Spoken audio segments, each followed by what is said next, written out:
मैं किसी का भला कर दिया तो मेरे को बड़ा दुख मिलता है। भला करने पर महाराज जी दुख हम समझ नहीं पा रहे।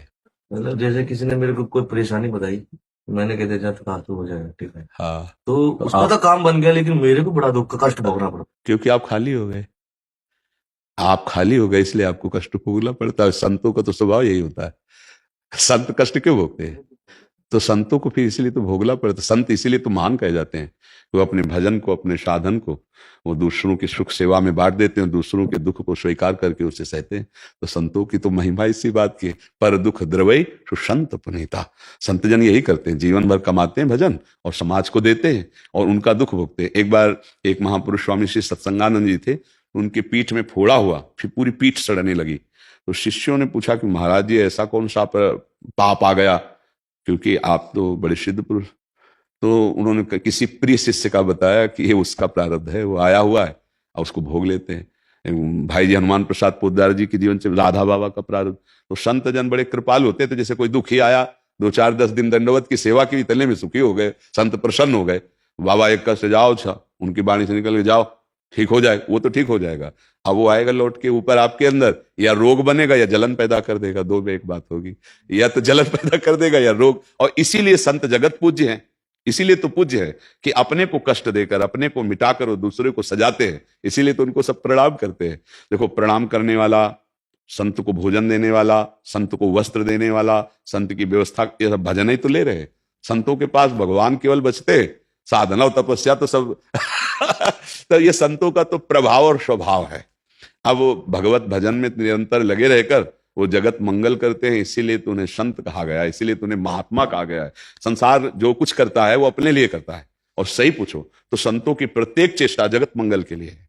वही संत है जो जगत मंगल के लिए प्रत्येक चेष्टा करता है, समाज के लिए प्रत्येक चेष्टा करता है। हमारा तप, हमारा भजन, हमारा ज्ञान, हमारे ऊपर जो कृपा है वो सबके लिए है। सब उसको पाओ, सब उसमें आनंदित रहो, इसी को तो संत कहते हैं। तो ये तो महाराज आप संतों का स्वभाव ही है, इसमें तो क्या। और ये तो अपने लोग भोगने के लिए तैयार ही हैं कि हमारा समाज सुखी रहे, हमारे जगत में मंगल हो और हमको जो दंड मिले सो मिले, किसी को दुख न हो। सब संतों का ही भाव रहता है, चाहे वो किसी भी संप्रदाय संत हो। जो संत हैं उनका हृदय ऐसा होता है, जैसे माँ अगर बच्चे को पीड़ा है तो माँ क्या चाहेगी कि हमको भगवान कष्ट दे दे लेकिन मेरा बच्चा ठीक हो जाए।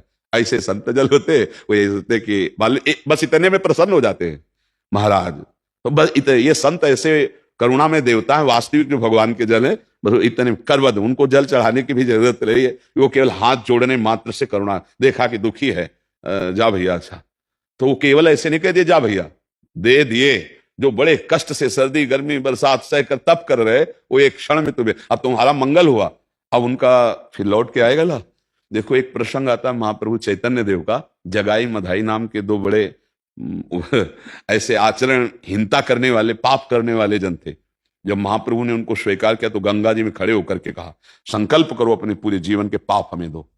वो घबरा गए, उन्होंने कहा नहीं नहीं, बोले तुम दो हमें। गंगा में खड़े करके पूरे पाप लिए थे। महाप्रभु का गौरवर्ण उसी समय सांवला पड़ा।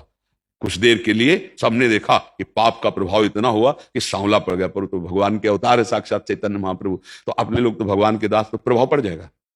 अब संतों के, आप बड़े बड़े संतों को देखो कि बड़े बड़े रोगों से ग्रसित मिलेंगे। रामकृष्ण परमहंस जी के गले में कैंसर, ये सब, ये क्या है?